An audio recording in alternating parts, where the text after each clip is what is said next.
ഇപ്പൊ എല്ലാവർക്കും auto cycle പണ്ടൊക്കെ കാളവണ്ടിയായിരുന്നു. ഞാനൊക്കെ സ്കൂളിൽ പഠിക്കുമ്പോ കാളവണ്ടിയുടെ പുറകെ കാളവണ്ടി അടുത്ത സ്കൂള്. അപ്പൊ കാളവണ്ടി ഇങ്ങനെ പോണ്ടാവും. അപ്പൊ ബുക്കൊക്കെ ചുമക്കാൻ മടിയല്ലേ. ഇന്ന് അതല്ലല്ലോ, അച്ഛന്മാര് കാറി കൊണ്ടുവിടുന്നു, ബൈക്കിൽ കൊണ്ടുവിടുന്നു. സ്കൂൾ ബസ്, അന്ന് സ്കൂൾ ബസ്സും ഇല്ല. അപ്പൊ കാളവണ്ടി ഇങ്ങനെ പോകുമ്പോ ഈ ബുക്കൊക്കെ കാളവണ്ടിയുടെ ബാക്കിൽ ഇങ്ങനെ വെച്ചിട്ട് അതിന്റെ കൂടെ നടക്കും. അങ്ങനെയൊക്കെ ഒരു കാലം ഉണ്ടായിരുന്നു. അപ്പോൾ അതൊന്നും കാര്യമൊന്നുമില്ല.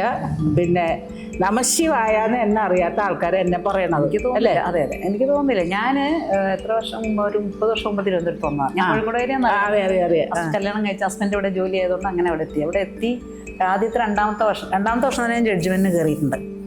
ജഡ്ജ്മെന്റിന് പോയപ്പം ചേച്ചിയുടെ സ്റ്റുഡൻസ് ആണ് ഒരു 4 പേര് മോഹിനിയാട്ടത്തിന്. ഞാൻ മോഹിനിയാട്ടത്തിന് ജഡ്ജായിരുന്നു. അപ്പം ഇങ്ങനെ ഫസ്റ്റ് എന്തോ ഉണ്ട് തോന്നുന്നു, പക്ഷേ ചേച്ചിയുടെ സ്റ്റുഡൻ്റാണെന്ന് അറിയില്ല, ചേച്ചി എവിടെയാണെന്നും അറിയില്ല.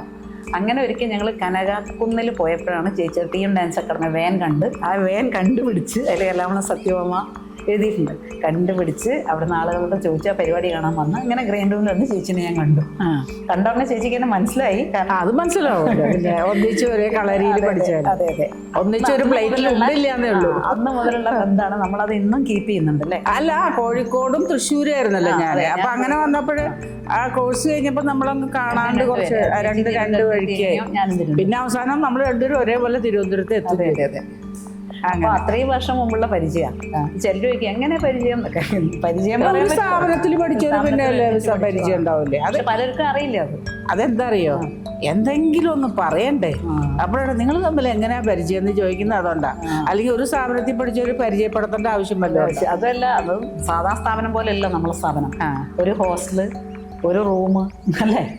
അതെ അതെ അതെ. കോളേജ് പറയുന്ന വേറെ ഒന്നല്ല, നമ്മളെ ക്ലാസ്സും കോളേജും എല്ലാം ഒരു ബിൽഡിംഗ് ആണ്. എല്ലാവരും ഒരുമിച്ച് റൂമിൽ. ഇപ്പം ക്ലാസ് വേറെ, first year second year third year classes വേറെ ആണെങ്കിലും വന്നും രാത്രിയായ ഒരു റൂമിലല്ലേ.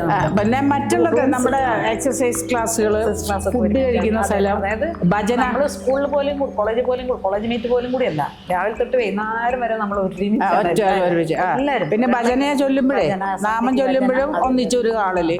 രാവിലെ പാട്ട് ക്ലാസ്, രാവിലത്തെ മെയ്സാദം പിന്നെ ക്ലാസ്സിലേക്ക് അത്രേ ഉള്ളൂ. അങ്ങനത്തെ അത്. പിന്നെ ഭക്ഷണം ഒന്നിച്ച്. അത് പിന്നെ എങ്ങനെയാ നിങ്ങൾ പരിചയം എന്ന് ചോദിക്കുന്നത് തന്നെ ഒരു മരത്തെ ചോദ്യമായിട്ട് അറിയില്ലല്ലോ. അതുകൊണ്ടായിരിക്കും.